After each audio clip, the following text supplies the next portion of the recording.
মহিবুল হাসান চৌধুরী বললেন সময় থাকতে সাবধান হয়ে যান। এই সাবধানতার জন্য এই টাইম পিরিয়ডটা কতখানি স্পেস আমরা দিচ্ছি, এটার খেসারত আমাদের কি দিয়ে দিতে হবে?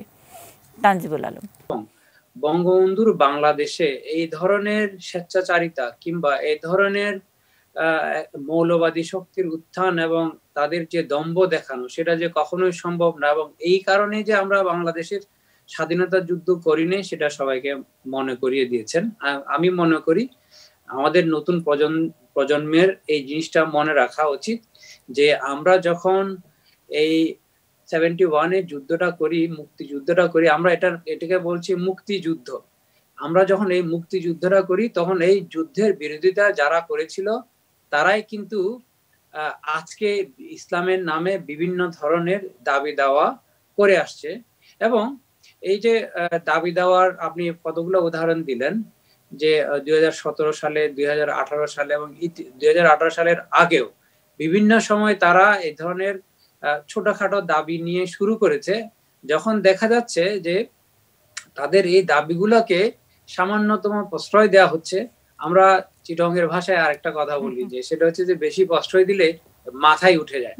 তো এখন আমরা লক্ষ্য করছি যে প্রশ্রয় পেতে পেতে এখন ওরা বঙ্গবন্ধুর মতো, জাতির পিতার মতো ব্যক্তিত্বকে মানে এক ধরনের বিতর্কের মধ্যে টেনে আনার ধৃষ্টতা দেখাচ্ছে। তা আমি মনে করি এটা আমাদের জন্য একটা, সরকারের জন্য একটা বড় সুযোগ যে আসল মেসেজটা পাঠিয়ে দেয়া, যে আমি লাই দিচ্ছি তার মানে এটা না যে আপনি বেয়াদবি করবেন আমাদের সাথে। এই যে বিতর্ক করার সাহসটা হলো, আপনারা নিশ্চয়ই খেয়াল করবেন, সেটা আগে তো কখনো এই ধরনের কথা বলার সাহস তারা করে নাই। এই সাহস তারা এখন কোত্থেকে পাচ্ছে? এই সাহসটা পাচ্ছে কারণ আমরাই এদেরকে সময়ে সময়ে লাই দিয়েছি। এই যে সুপ্রিম কোর্টের প্রাঙ্গণ থেকে মূর্তি সরানোর আন্দোলন, আমরা 2 দিনেই বলেছি হ্যাঁ এখনই সরিয়ে ফেলছি।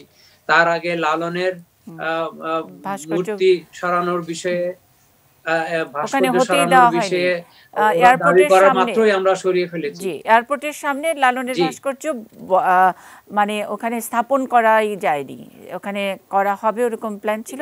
এক্স্যাক্টলি।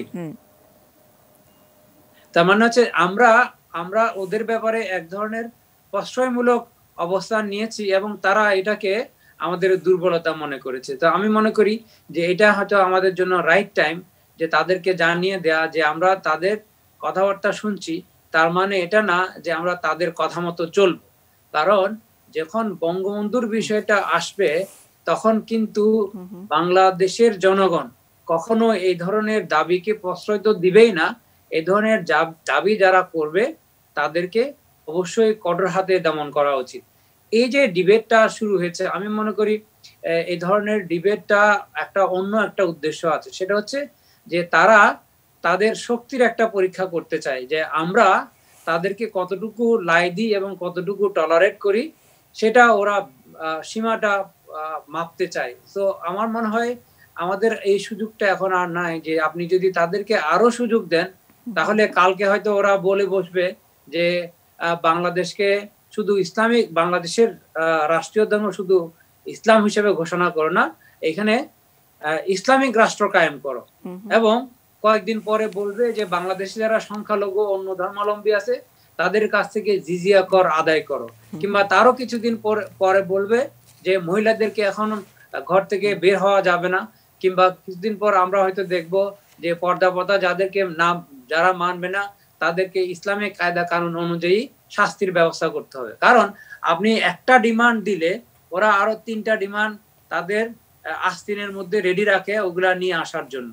সো যদি আমরা এই বিষয়টা খুব ইমিডিয়েটলি কঠোর হস্তে দমন না করি, আমার মনে হয় বিষয়টা আমরা যে স্পেসটা এখনো আছে, মানুষের বাক স্বাধীনতার কথা বলেন কিংবা অন্যান্য ধর্মাবলম্বীদের যে একটা নিশ্চয়তার কথা বলেন, নিরাপত্তার কথা বলেন, সব কিন্তু আস্তে আস্তে চলে যাবে। আরেকটা জিনিস খেয়াল করবেন, তারা যখন ডিমান্ড গুলা করে তখন ওরা ওই ডিমান্ডটা করে যে তারা যে মেজরিটি এই পার্সপেক্টিভ থেকে, যে অ্যাজ ইফ মেজরিটি হচ্ছে দেখে, কিংবা মেজরিটি বলছে যে তারা মুসলমান হিসেবে জনগণের মেজরিটি, কিন্তু যারা এই দাবিটা করছে তারা সুপার মাইনরিটি, মেজরিটির পক্ষে তো নাই, সুপার মাইনরিটি কয়েকটা ফ্রিঞ্জ অর্গানাইজেশন, প্রান্তিক কয়েকটা সংগঠন এই জিনিসগুলাকে নিয়ে এসে তাদের নিজেদের গুরুত্ব সরকারের কাছে বাড়ানোর চেষ্টা করা হচ্ছে।